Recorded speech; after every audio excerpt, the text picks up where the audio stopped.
కాళేశ్వరానికి ఇచ్చినట్లే పోలవరం నల్లమల సాగర్ కు అనుమతి ఇవ్వాలని మంత్రి నిమ్మల రామానాయుడు అన్నారు. పోలవరం దగ్గర వరద నీరు వాడుకుంటే నీళ్లన్నీ సముద్రం పాలే అవుతాయని చెప్పారు. గోదావరిలో పుష్కలంగా నీరుందనే కాళేశ్వరానికి ఆనాడు తాము అభ్యంతరం చెప్పలేదని మంత్రి చెప్పారు. ఈ ప్రాజెక్టు వల్ల తెలంగాణకు ఎలాంటి నష్టం లేదని నిమ్మల తెలిపారు. సముద్రంలో కలిసిపోతున్నటువంటి నీటి నుండే ఈ పోలవరం నల్లమల సాగర ప్రాజెక్టుకి మేము రూపకల్పన చేస్తాం. మేము కూడా అడుగుతూ ఉన్నాం.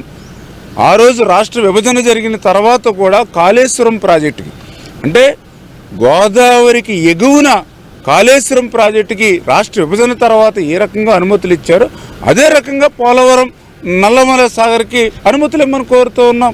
ఆ రోజు కాళేశ్వరం ప్రాజెక్టు నిర్మాణం చేస్తూ ఉన్నా గోదావరిలో పుష్కలంగా నీళ్లు ఉన్నాయి కాబట్టి మేము ఎటువంటి అడ్డంకులు సృష్టించాల.